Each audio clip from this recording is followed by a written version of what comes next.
Hello students. तो आज हम पढ़ेंगे 14.1 का तीसरा क्वेश्चन यानी कि थर्ड क्वेश्चन। चलिए, द फॉलोइंग, इसके दो क्वेश्चन हम ऑलरेडी कर चुके हैं। देखिए, the following distribution shows the daily pocket allowance of children of a locality. क्या कह रहा है ये कि ये जो डिस्ट्रीब्यूशन दिया हुआ है, ये जो आपको टेबल दी हुई है, ये किस चीज़ की है? ये है आपकी डेली पॉकेट अलाउंस की। ठीक है, इतना इसमें कह रहा है। इसके बाद क्या कह रहा है? The mean pocket allowance is ₹18। इसका मतलब क्या है कि आपको यहाँ पर मीन दिया हुआ है ऑलरेडी पहले से ही। बात समझ में आई? क्या कह रहा है? देखिए, फर्स्ट क्वेश्चन और सेकंड क्वेश्चन में ये पूछ रहा था फाइंड द मीन। ठीक है, यहाँ पर भी देखिए फाइंडिंग द मीन। बात समझ में आ रही है? यानी कि फर्स्ट और सेकंड क्वेश्चन में ये मीन पूछ रहा था, लेकिन थर्ड क्वेश्चन में इसने मीन दे दिया है। क्या कह रहा है? Find the missing frequency F. और क्या पूछ रहा है भाई? मिसिंग फ्रीक्वेंसी एफ पूछ रहा है। ये जो एफ लिखा हुआ है यहाँ पर, इसकी वैल्यू हमें क्या करनी है? फाइंड करनी है। आई होप आपको समझ में आ गया होगा क्वेश्चन। इनमें हमने मीन फाइंड किया था, यहाँ पर क्या किया इसने? मीन दे दिया है और ये जो एफ है इसकी वैल्यू फाइंड करनी है। ठीक है, चलिए सॉल्व करते हैं। ठीक है, तो ये मैंने लिखा हुआ है पहले से ही। क्लास 10 है, एक्सरसाइज 14.1, क्वेश्चन नंबर 3 है। अब देखिए, मैंने आपको इससे पहले वाले जो क्वेश्चन मैंने करवाए थे उसमें मैंने आपको समझाया था कि आपको डायरेक्ट मेथड कब यूज़ करना है, एज्यूम मीन मेथड कब यूज़ करना है और स्टेप डेविएशन मेथड कब यूज़ करना है। ठीक है, अगर आपको याद नहीं है तो देख लीजिए, एक बार और बता देता हूँ आपको। आपका जो डायरेक्ट मेथड है, ठीक है ना, डायरेक्ट मेथड है, ये कब यूज़ करना है? ये आपको तब यूज़ करना है जब आपकी फ्रिक्वेंसी की वैल्यू, ठीक है, फ्रिक्वेंसी और एक्स, जब हम यहाँ पर एक्स निकालते हैं, ठीक है ना, कैसे निकालते हैं? Lower limit plus upper limit upon 2। इससे हम यहाँ पर क्या निकालते हैं? एक्स की वैल्यू, यानी कि हमारा जो डाटा है वो निकाल लेते हैं। ठीक है ना, तो अगर आपकी एफ और एक्स की वैल्यू क्या है? 10 से छोटी है। क्या है? 10 से छोटी है। तो आपको क्या यूज़ करना है? डायरेक्ट मेथड यूज़ करना है। ठीक है, और स्टेप डेविएशन मेथड आपको कब यूज़ करना है? जब आपकी एफ और एक्स की वैल्यू क्या हो? 10 से बड़ी हो, तब आपको क्या यूज़ करना है? स्टेप डेविएशन मेथड यूज़ करना है। एफ और एक्स की वैल्यू बड़ी हो 10 से तो। और एक और आपका जो मेथड है एज्यूम मीन मेथड, इसको कब यूज़ करना है? इसको सिर्फ तब यूज़ करना है जब वो क्वेश्चन में बोले, आपसे पूछे कि आपको एज्यूम मीन मेथड का ही यूज़ करके क्वेश्चन को सॉल्व करना है, तभी आपको इसका यूज़ करना है। ठीक है, अगर वो नहीं कहता है, वो कहता है कि आपको जो अच्छा लगे वैसा करो, तो आपको मैंने बता दिया कि अगर 10 की आपकी एक्स एफ और एक्स की वैल्यू क्या है? 10 से छोटी है, तो आपको डायरेक्ट मेथड यूज़ करना है। और एफ और एक्स की वैल्यू 10 से बड़ी है तो स्टेप डेविएशन मेथड यूज़ करना है। ठीक है, तो यहाँ पर देखेंगे हम कि यहाँ देखिए आप, लगभग सभी वैल्यू जो है, सिर्फ इस एक को छोड़ करके लगभग सभी वैल्यू क्या है आपकी? 10 से छोटी है। ठीक है ना, तो एक आध चलता है, अगर एक भी है तो ठीक है। ठीक है ना, और अगर हम इसमें मीन फाइंड कर रहे होते तो हम आराम से स्टेप डिवीजन मेथड लगा लेते, लेकिन यहाँ पर एफ फाइंड कर रहे हैं।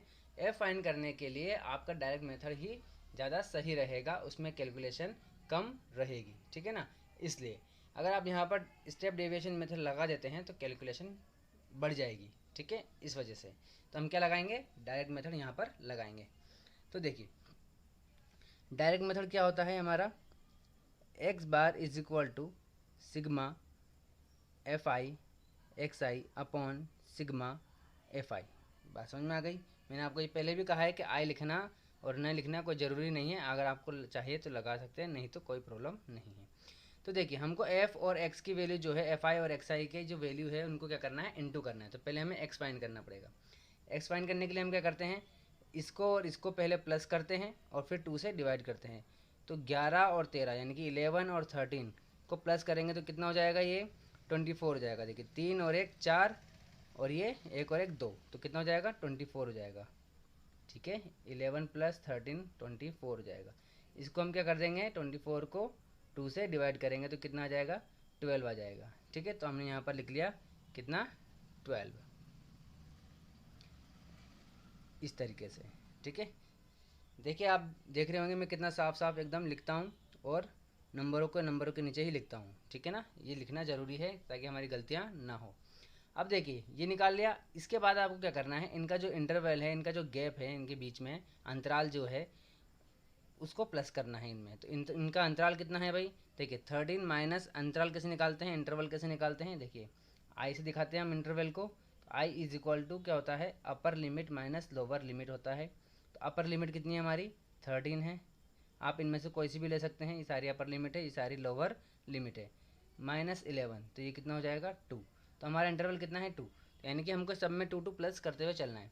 तो 12 में 2 प्लस करेंगे तो कितना आ जाएगा 14 आ जाएगा, ठीक है। यानी कि 12 प्लस 2 14, 14 प्लस 2 16, फिर 18, फिर ये 20, 20 के बाद 22 एंड ये 24। बात समझ में आ गई। चलिए इसके बाद हम क्या करेंगे, अब देखिए यहाँ पर हमें f की वैल्यू भी है और x की वैल्यू भी है, fi और xi दोनों है हमारे पास। अब हम क्या कर लेंगे, fi और xi से मल्टीप्लाई कर लेंगे। कैसे पता चलेगा, हमारा फॉर्मूला हमसे कह रहा है चीख चीख के कि आपको fi और xi को क्या करना है, मल्टीप्लाई करना है। तो हमको ये fi और xi निकालना है। तो देखिए इसको हम मल्टीप्लाई करेंगे तो कितना आएगा, 7 12 84, ठीक है ना। 5 12 60, 6 12 72, 7 12 84। देखिए मुझे पहाड़े जो हैं वो हिंदी में ही याद है क्योंकि मैं हिंदी मीडियम से पढ़ा हुआ हूँ। बाकी मैं इंग्लिश में अब पढ़ाने लग गया हूँ, लेकिन मुझे पहाड़े जो है वो हिंदी में ही, यानी कि टेबल जो है वो हिंदी में ही याद है। आगे देखिए 14 को यानी कि 14 को 6 से मल्टीप्लाई करेंगे तो क्या होगा, 1 14 14, 2 14 28, 3 14 42, 4 14 56, 5 14 70, 6 14 84। फिर से क्या आ जाएगा 84 आ जाएगा आपका। अब देखिए 18 को 13 से मल्टीप्लाई कर लेते हैं। तो 13 की टेबल बोलेंगे हम 8 बार। तो 1 13 13, 2 13 26, 3 13, आपको मैं करके दिखा देता हूँ यहाँ पर, ठीक है ना। ये देखिए 13, 13 की टेबल बोलेंगे 1 13 13, 2 13 26, 3 13 39, 4 13 52, 5 13 65, 6 13 78, 7 13 91। यहाँ पर दिखा देता हूँ मैं आपको, है ना। ये देखिए 7 13 91, 8 13 104, 104 का 4 और ये 10, ठीक है ना। यानी कि 104 आया था, 104, 4 का ये 104 का 4 लिख लिया और 10 मैंने कैरी लगा दिया। अब 13 बन जा 13 और 10 प्लस करेंगे तो 23 हो जाएगा। तो यहाँ पर कितना आ गया हमारा 2 3 4, ठीक है। अब आगे, सॉरी ये क्या किया, गलती हो गई। 16 को करना था 9 से, ठीक है ना। तो 16 को 9 से करेंगे तो हम कितना आ जाएगा, ये 144 आएगा। ये कितना आएगा 144, यहाँ पर ये 144 है, ठीक है। और जब हम 13 को 18 से करेंगे तो कितना आ जाएगा 2 3 4, ठीक है। हाँ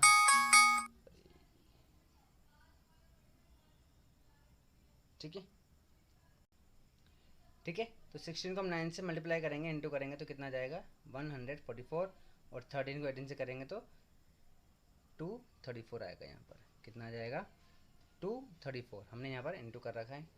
आगे देखिए f को 20 से करेंगे तो कितना हो जाएगा, ये 20f, ठीक है। अब आगे देखिए 5 को 22 से करेंगे तो कैसे, 5 को बोलेंगे पहले 2 टाइम, तो कितना आ जाएगा ये 10, 10 की कैरी लगेगी यहाँ पर 1, फिर 5 को 2 से मल्टीप्लाई करेंगे 10, 10 और 1 11, ठीक है। चलिए अब 4 को 4 से करेंगे तो 16 का 6, कैरी 1, फिर 4 को 2 से करेंगे तो 8, 8 और 1 9, ठीक है। चलिए इतना आ गया ये। अब हम क्या करेंगे, इनको प्लस करेंगे इसको छोड़ करके, ठीक है ना। इसको क्यों छोड़ देंगे, क्योंकि इसमें f आ रहा है, इसकी वैल्यू हमें नहीं पता, इसलिए हम इसको छोड़ देंगे और बाकी सबको क्या कर लेंगे प्लस कर लेंगे। तो देखिए ये 4 4 4 4 टाइम है तो ये 16 हो जाएगा, ठीक है ना। 8 और ये 8 16, 16 और 6 कितना हो जाएगा 22, 22 का 2 कैरी 2, 8 और 2 10, 18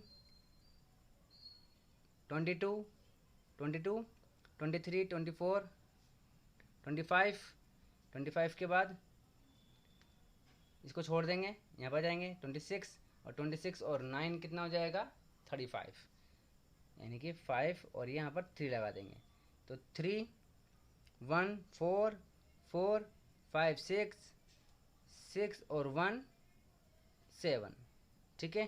तो ये हमारे पास क्या आ गया सिग्मा एफ आई एक्स आई, ठीक है, इसकी वैल्यू आ गई। और ये बच रहा है, इसको छोड़ देते हमने, तो इसको अलग से यहाँ पर लिख लेंगे, ठीक है ना। ऐसा क्यों किया, क्योंकि f की वैल्यू हमें नहीं पता, जिसकी वैल्यू हमें नहीं पता होती उसको हम अलग से लिखते हैं, उसको हम प्लस नहीं कर सकते, ठीक है ना। चलिए अब यहाँ पर हम क्या कर लेंगे, f को प्लस कर लेंगे। अब यहाँ पर भी यानी कि fi को प्लस कर लेंगे, तो fi को जब हम प्लस करेंगे तो यहाँ पर भी f है, इसको भी हम अलग से लिखेंगे। तो पहले से अलग से लिख लेते हैं यहाँ पर f और ये प्लस, ठीक है। चलिए अब बाकी को प्लस कर लेते हैं। तो देखिए 7 और 6 13, 13 और 9 22, 22 और 3 25, 25 और 5 30, 30 34, 34 का 4 कैरी 3, 3 और 1 4, ठीक है। तो ये आ जाएगा आपके पास sigma F I is equal to 44 plus F, ठीक है। सबकी वैल्यू आ गई आपके पास। तो देखिए एक्स बार की वैल्यू ऑलरेडी आपको दी हुई थी कितनी 18, इसके अलावा आपको सिग्मा एफ की वैल्यू आपके सिग्मा एफ आई की वैल्यू आपके पास आ गई 44 प्लस एफ, इसके अलावा सिग्मा एफ आई और एक्स आई की वैल्यू कितनी है आपके पास 752 प्लस 20 एफ। ये आपका रफ है, ठीक है ना, रफ को हम साइड में लिख सकते हैं। अब देखिए इनकी वैल्यू क्या कर देंगे हम इस फॉर्मूले में पुट कर देंगे, ठीक है। देखिए तो एक्स बार की जगह पर क्या लिखेंगे हम 18 लिख देंगे, ये 18 आ गया। इक्वल की जगह पर इक्वल, इसकी जगह पर हम क्या लिखेंगे ये लिख देंगे 752 प्लस यहाँ पर एफ भी आएगा 20 एफ अपॉन सिग्मा एफ आई की वैल्यू।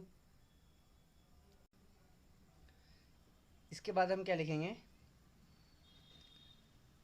सिग्मा एफ आई की वैल्यू कितनी है हमारे पास 44 प्लस एफ। बात समझ में आ गई।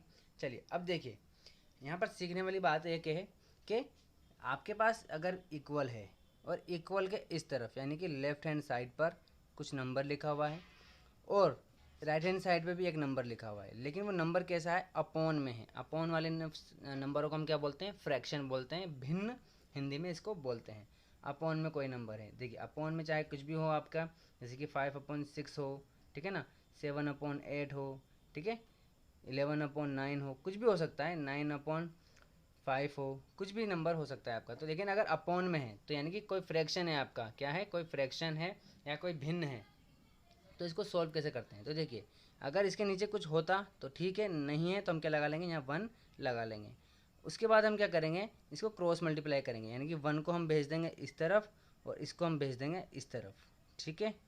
अब देखिए एक बात और सीखिए, यहाँ पर देखिए प्लस है यानी कि 2 टर्म है, एक टर्म ये और दूसरी टर्म ये, यानी कि जब भी आपके पास एक टर्म से ज़्यादा, देखिए ये तो सिर्फ एक ही टर्म है, एक टर्म है तब तो कोई प्रॉब्लम नहीं है। टर्म का मतलब है पद, यहाँ पर एक ही पद है, एक ही टर्म है, यानी कि एक ही नंबर है कुल मिला करके। तो अगर एक ही नंबर है तब तो कोई प्रॉब्लम नहीं है, लेकिन आपके पास क्या है एक नंबर से ज़्यादा नंबर है, यानी कि एक टर्म से ज़्यादा टर्म है आपके पास। तो यहाँ पर एक टर्म से ज़्यादा टर्म है, हमारे पास 2 टर्म है, तो हम क्या लगाएंगे यहाँ पर ब्रैकेट लगाएंगे। बात समझ में आ गई। यहाँ पर भी देखिए ये एक टर्म बीच में प्लस है, फिर ये दूसरी टर्म। अब यहाँ आप ये मत कहना कि 20 और एफ अलग अलग है, ये पूरी एक टर्म मानते हैं हम लोग, ठीक है ना। टर्म कब अलग होती है प्लस माइनस से अलग होती है। तो ये प्लस है तो इसकी इस तरफ ये और ये, तो 2 टर्म हो गए आपकी। तो 2 टर्म होते ही आप क्या लगा लेना है यहाँ पर ब्रैकेट लगा लेना है, ठीक है। अब देखिए जब भी हम भेजेंगे तो पूरी ब्रैकेट एक साथ जाएगा, ये पूरा ब्रैकेट एक साथ चला जाएगा। तो यहाँ पर देखिए 18 को हम इस पूरे से मल्टीप्लाई यानी कि इनटू कर देंगे, यह आ जाएगा 44 प्लस एफ।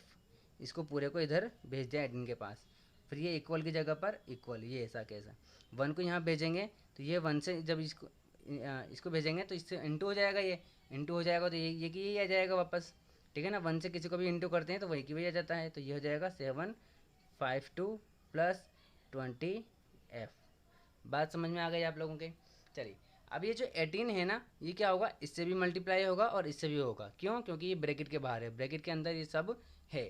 ठीक है, ये समझ लीजिए जैसे कि ब्रैकेट के अंदर ये पूरी एक फैमिली है और ये कोई बाहर आया हुआ है। तो जब कोई बाहर आता है हमारा घर में, कोई फैमिली मतलब कोई रिश्तेदार आता है, कोई रिलेटिव आता है, तो घर में सब लोगों से मिलता है।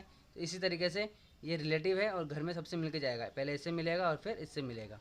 तो देखिए यहाँ पर हम लिखेंगे 18 इंटू 44। ठीक है, ये फिर प्लस ऐसा का ऐसा, फिर ये 18 इंटू एफ। बात समझ में आ गई? अब ये इक्वल की जगह पर इक्वल, और ये ऐसा का ऐसा। अब इसका ब्रैकेट, इसके ब्रैकेट के बाहर कुछ भी नहीं है, तो आप क्या कर दोगे, इसको खोल दोगे। ब्रैकेट को हम खोल सकते हैं यहाँ पर। ठीक है, अब देखिए 18 को हम 44 से क्या करेंगे, इंटू कर देंगे। तो कैसे करेंगे, देखिए ये 18 और ये 44 इंटू करेंगे। 4 के टेबल बोलेंगे 8 टाइम, तो कितना जाएगा 32। तो ये 2 और ये 3, 4 और 3 7, वापस बच जाएगा 7 और 2, तो ये 2, ये 9 और ये 7, तो कितना आ जाएगा ये 792। ये प्लस और ये कितना हो जाएगा 18f is equal to 752 plus 20f। बात समझ में आ गई? अब आगे देखिए, अब हम क्या करेंगे, देखिए किसकी वैल्यू फाइंड करनी है हमको, f की वैल्यू फाइंड करनी है। तो हम f को अलग रखेंगे, एक तरफ रखेंगे, और नंबरों को एक तरफ रखेंगे। बात समझ में आ गई? चलिए, तो देखिए ये 18f है, इसको हम क्या कर देंगे, इस तरफ भेज देंगे। ठीक है ना, पहले f को सबको एक तरफ लेके जाएंगे। ठीक है, तो ये देखिए 792 पहले ऐसा का ऐसा, ठीक है, इक्वल ऐसा का ऐसा, ये 752 ऐसा का ऐसा, प्लस 20f ऐसा का ऐसा। ये जो 18f है इसको इधर भेज देंगे। आपको पता होगा कि जब भी इक्वल के इस तरफ भेजते हैं किसी भी नंबर को, तो उसका साइन चेंज हो जाता है। तो ये प्लस का है, इधर जाएगा तो माइनस का हो जाएगा, तो ये माइनस का हो जाएगा यहाँ पर 18f। बात समझ में आ गई? चलिए अब देखिए वापस ऐसा का ऐसा लिख देंगे इसको, 792, ये 752 पूरा का पूरा। अब देखिए ये भी f, ये भी f, तो ये f है, तो कैलकुलेट हो जाएंगे ये, यानी कि इनकी शादी हो जाएगी एक तरीके से बोलेंगे तो देखिए ये प्लस का, ये माइनस का, तो बड़े में से छोटे को माइनस कर देते हैं। तो 20 में से 18 जाएगा तो कितना हो जाएगा, 2 बचेगा, और साइन बड़े वाले का आता है, तो बड़ा वाला ये है, ये है, इन दोनों में से बड़ा कौन है, ये है, तो इसका साइन क्या है, प्लस, तो ये प्लस आ जाएगा, और ये f का f। बात समझ में आ गई? आगे देखिए, अब f की वैल्यू फाइंड करनी है हमें। ठीक है ना, तो देखिए अगर हमें किसी भी वेरिएबल की, देखिए जो हमारे मैथ्स में ABCD आती है, अगर हम मैथ्स पढ़ रहे हैं और उसमें कोई ABCD आ रही है, ठीक है, यानी कि कोई अल्फ़ाबेट आ रहा है, ए से लेकर के कोई जेड तक, कोई भी अगर अल्फ़ाबेट आ रहा है, उसको हम बोलते हैं वेरिएबल। क्या बोलते हैं? वेरिएबल बोलते हैं। क्यों बोलते हैं वेरिएबल? क्योंकि उसकी वैल्यू फिक्स नहीं होती है। अगर मैं 7 लिखता हूँ तो 7 की वैल्यू कितनी है, 7 ही है। ऐसा नहीं लिखेंगे कि 7 की वैल्यू 9 है, ऐसा कभी भी नहीं होता। 7 की वैल्यू 7 है, 9 की वैल्यू 9 है। लेकिन अगर मैंने ए लिखा तो इसकी कोई वैल्यू फिक्स नहीं है। ठीक है ना, ए की वैल्यू कुछ भी हो सकती है। जैसे यहाँ पर एफ है, तो अभी एफ की वैल्यू जो हम फाइंड करेंगे तो वो उसकी वैल्यू आ जाएगी। बस समझ में आ गई? तो इनकी वैल्यू फाइंड मतलब फिक्स नहीं होती, इसलिए इनको हम वेरिएबल कहते हैं। ठीक है ना, और जब भी हम वेरिएबल की वैल्यू फाइंड करते हैं तो याद रखिए उसकी वैल्यू तभी निकलती है जब वो अकेला होता है। ठीक है ना, आप इसको ऐसे समझिए कि इसको क्या चाहिए, इसको इसकी वैल्यू चाहिए। वैल्यू का मतलब क्या हो गया, आप ऐसे मान के चलिए ट्रिक के तौर पे कि इसका फ़ोन आ गया, इसका फ़ोन यानी कि इसकी गर्लफ्रेंड का फ़ोन आ गया। अब जब गर्लफ्रेंड का फ़ोन आएगा तो हम अकेले में ही बात करते हैं। तो अभी ये अकेला है क्या? नहीं है ये अकेला। तो इसके पास देखिए पहले तो ये है और फिर ये है, तो दूर कौन है? ये है। ठीक है ना, और फिर ये है। तो ये क्या करेगा, इसका जब गर्लफ्रेंड का फ़ोन आएगा तो ये अपने आसपास के जितने भी लोग हैं सबको उधर बाहर भेज देगा, और तब ये क्या करेगा, फ़ोन पे बात करेगा। फ़ोन पे बात करने का मतलब क्या है, इसकी वैल्यू फाइंड हो जाएगी। तो देखिए सबसे पहले ये किसको भेजेगा, जो इसका दूर है, जो इससे दूर है। इससे दूर ये है, उसके बाद ये है, तो इससे दूर ये है ना, तो ये पहले इसको भेजेगा। ठीक है ना, तो देखिए 792 और ये दूर है तो इसको इधर भेजेगा ये, तो ये प्लस का है, देखिए यहाँ अगर कोई साइन नहीं है तो प्लस का है, तो इधर आएगा तो ये 752, और ये क्या बच गया यहाँ पर, ऐसा का ऐसा बच गया ये 2f।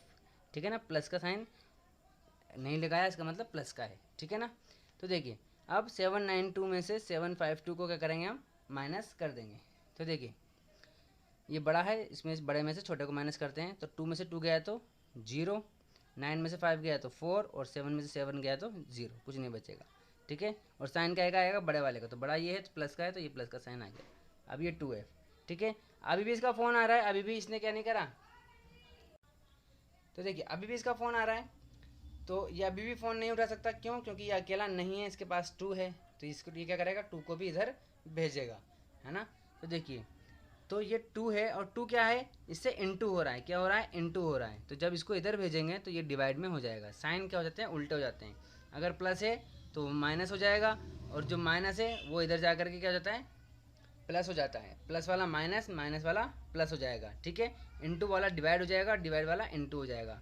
ठीक है ना, तो ये क्या है, इनटू में है, इससे इनटू में है, इधर जाएगा तो डिवाइड हो जाएगा। तो देखिए 40 जब ये इधर आएगा तो डिवाइड में आ जाएगा, और ये एफ ऐसा कैसा, और जब इससे हम कट करेंगे इसको तो कितनी बार जाएगा, ये 20 टाइम जाएगा। तो एफ़ की वैल्यू कितनी आ गई, 20 आ गई।